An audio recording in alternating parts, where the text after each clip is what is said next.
क्यों कहते हो कि लड़कियां कम हो रही हैं? सच तो ये है कि तुम उन्हें जीने ही कहाँ दे रहे हो।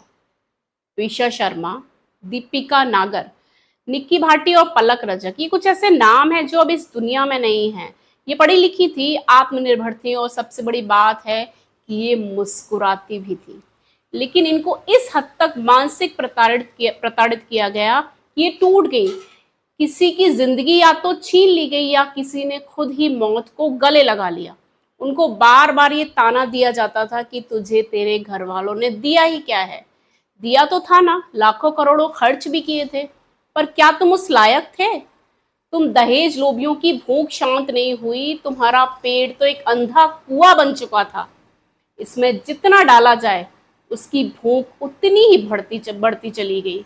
ऐसे लोगों के लिए कोई रिश्ता मायने नहीं रखता। इन्हें सिर्फ पैसे से मतलब होता है और इन्हें इसको उनको तकलीफ देते समय कोई दर्द भी नहीं होता, क्योंकि वो उनकी बेटी नहीं होती ना।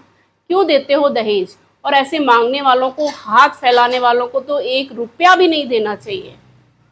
इनमें जो ट्विशा शर्मा है ना, उसकी मदर इन लॉ, उन्होंने उस पर कई इल्ज़ाम लगाए कि वो ड्रग्स लेती थी, मेंटल थी, वो डिप्रेशन में थी।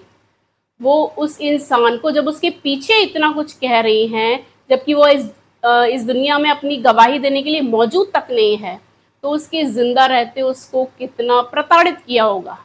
निक्की भाटी, उसको तो उसके बच्चों के सामने ही जिंदा जला दिया गया, क्योंकि दहेज का दानव यहाँ भी मुंह खोल कर खड़ा था। पहले हम सोचते थे कि बेटियां कमा नहीं रही, वो निर्भर हैं अपने पति और ससुराल वालों पर। लेकिन यह सभी तो आत्मनिर्भर थी, कमा रही थी, फिर उसके साथ ऐसा क्यों हुआ? क्योंकि वो तो आत्मनिर्भर थी, लेकिन ये समाज आत्मनिर्भर नहीं था। इस समाज पर अभी भी पितृसत्ता सोच हावी है कि बहू को हमारे हिसाब से ही चलना होगा। और ऐसे लोग दहेज को अपना हक मानते हैं। ऐसे लोगों को कार्ड चाहिए, गिफ्ट चाहिए, पैसा चाहिए, सब कुछ चाहिए। लेकिन इतना सब कुछ देने के बाद आप उस लड़की को क्या देते हो? सिर्फ प्रताड़ना, वो प्रताड़ना जो उसकी जान तक ले लेती है। ऐसे मामलों में कई बार देखा गया है कि लड़की चुप रह जाती है, सब कुछ सहती रहती है अपने बच्चों के लिए, अपना घर बचाने के लिए, और यही चुप्पी इन लोगों के लिए हथियार का काम करती है। उसे कई बार इमोशनल सपोर्ट नहीं मिलता, कोई ऐसा नहीं होता जिससे अपने मन की बात कह सके।